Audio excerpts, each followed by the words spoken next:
The time I stopped a credit card fraud ring. I was an assistant manager, and later manager, for a major video game retailer.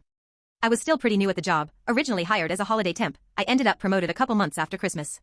The manager at the time was also fairly new to his role, though he'd been working at the store longer than I had. I was working a closing shift with a part-time employee when I had a customer come in to make a rather large purchase. Originally the customer started talking to me about different gaming systems, at the time, PS3 and XP360, asking questions and considering a purchase. It didn't seem odd at all. I answered all the questions and then he decides he is just going to purchase a gift card, because it's a gift and he didn't want to purchase the wrong system.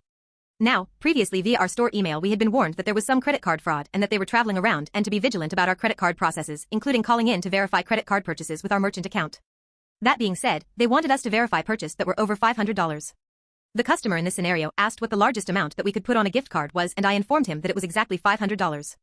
He decided he would go for a gift card in that amount, keeping in mind at the time, the PS3 was more expensive than that. The XP360 may have been within that range, though I can't really remember its selling price at this point. The entire time I'm just getting these weird something is not right here vibes, but not exactly something I can just refuse and kick him out over. When it comes time to give me the credit card, he hands me one that I'm familiar in seeing. The credit card looked exactly like others for this specific bank that I'd handled many times before. Except, the colors were a bit off. It was almost as if the ink had been running out when the card was created. Regardless, I ran the transaction anyway and the payment was approved.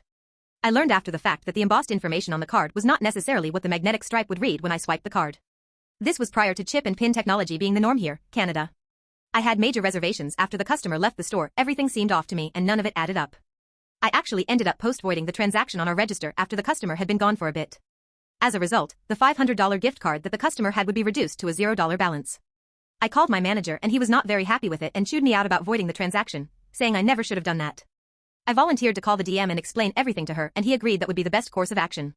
When I called and thoroughly explained the situation, she was very understanding and did not give me trouble or a warning, etc.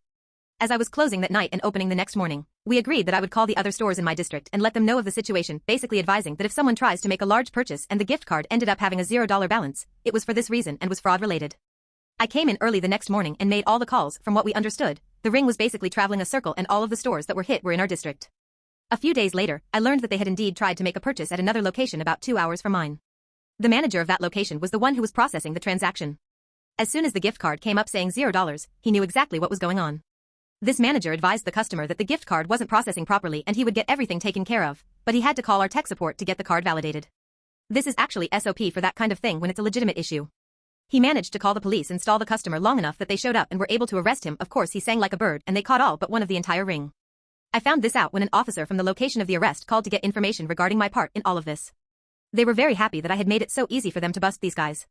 But my manager still insisted I should have never voided out the transaction. TLDR, I stopped an entire credit card fraud ring by post-voiding one of their fraudulent gift card purchases from $500 to $0 and letting all the other stores know so when they used it they'd be screwed.